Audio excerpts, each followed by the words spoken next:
So, it's time for load shedding again. But we have been really lucky. We haven't had any load shedding. Damn. Hang on. I think I've got something here. Wait, where is it? Come on, where did I put you? Ah, there we go.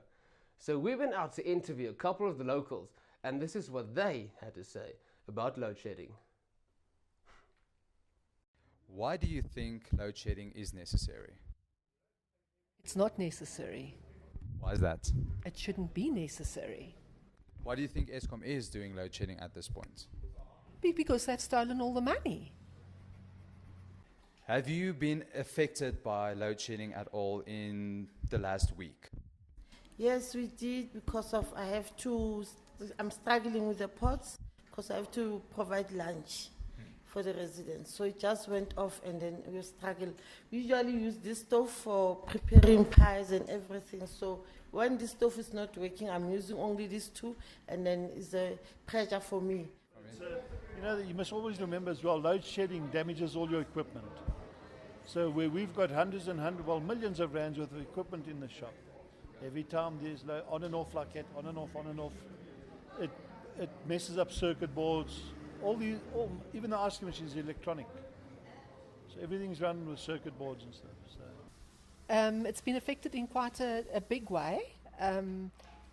Not only do people not want to come out of their homes when there's load shedding, but when they get to the salon, I mean, you've got generators and that working, but your equipment doesn't work the same on a generator as it would do when you've got full power going.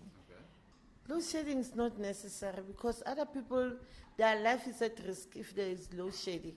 So that people who are using the machines, they need power. So load shedding is not necessary at all. Okay, why do you think Eskom is doing load shedding?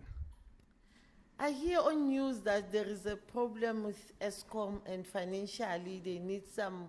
They say they're short of charcoal of what I don't have an idea but I do think maybe after this they will resolve their problem so that we can have electricity all the time. Okay. Well, it shouldn't be necessary. Why is that?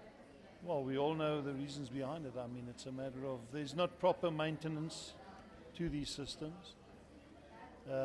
We all hear every day that there's money gone, so no upkeep. If you don't service your car, it's not going to run, is it? Same thing. Yes. All comes down to the lack of care for products, for whatever Well, obviously because they don't have enough for everybody, that's why they're actually doing it. We use pressure hoses to wash the car, so they basically have to use hand wash now. So they have to hand wash, hand dry, it takes longer, and also they can't vacuum, so they have to use a brush and a scoop.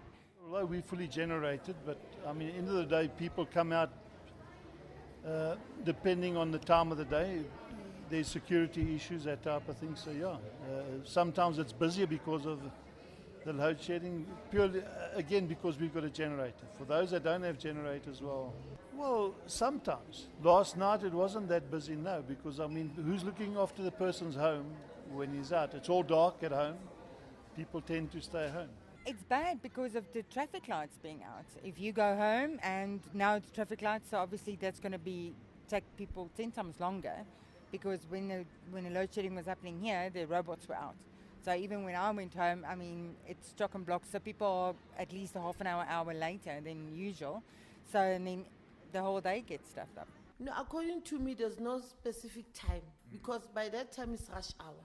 Remember, on the streets there is lots of cars, people are going back home, and with work, people are going at night shifts.